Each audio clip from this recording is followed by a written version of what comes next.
Le bureau résident de l'Organisation des Nations Unies pour le développement industriel au Gabon a commémoré à sa manière cette journée de la protection de la couche d'ozone en offrant des dons d'équipements au Bureau national ozone afin d'améliorer la récupération des gaz réglementaires. Le point de Miguel Mabiké et Adam Cheki. L'ozone pour la vie, 35 ans de protection de la couche d'ozone. Tel est le thème retenu cette année pour la célébration de la Journée internationale de la protection de la couche d'ozone.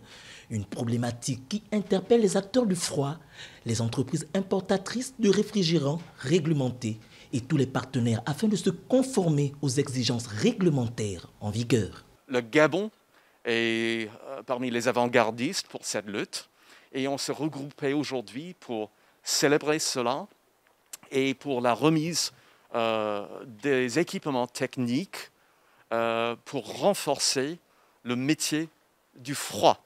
Les Nations Unies, représentées par l'ONUDI et la République gabonaise, luttent pour l'avenir de la planète. Ce sont les conventions de Vienne pour la protection de la couche d'ozone et le protocole de Montréal relatif à des substances qui appauvrissent la couche d'ozone qui mettent en place un cadre juridique pour la préservation de cette dernière. Au niveau local, le Gabon est engagé comme toutes les parties dans ces conventions internationales-là.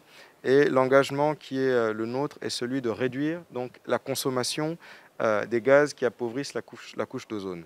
Donc nous avons une catégorie de gaz qui est appelée CFC, qui est déjà totalement interdite au niveau mondial.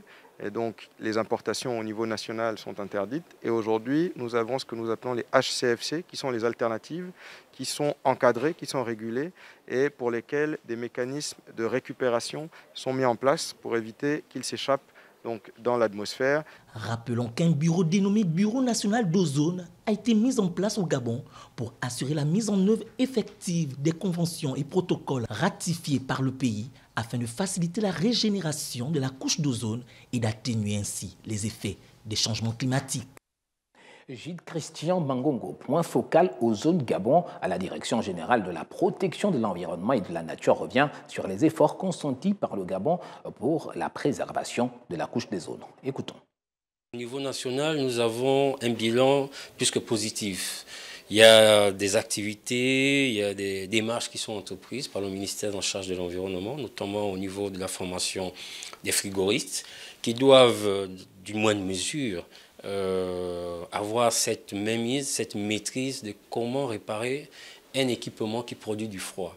Simplement parce que c'est des éléments, c'est des équipements techniques et il faut quand même un savoir-faire. Aujourd'hui, nous avons procédé à la réception officielle d'un certain nombre d'équipements qui iront dans le sens effectivement de la formation de ces artisans du froid. Au niveau avec les partenaires, notamment les administrations transversales que sont les douanes, nous possédons des formations effectivement des douaniers dans le cadre du contrôle au niveau des frontières de ces équipements. Avec l'administration en charge du commerce, nous avons des inspections quotidiennes au niveau de différents importateurs de ces différents équipements qui nous permettent de pouvoir évaluer la situation, de pouvoir contrôler les équipements qui ne répondent pas aux normes. Donc vous voyez que le Gabon a vraiment mis en place un cadre réglementaire pour pouvoir veiller à ce que nous puissions remplir à nos conditions internationales.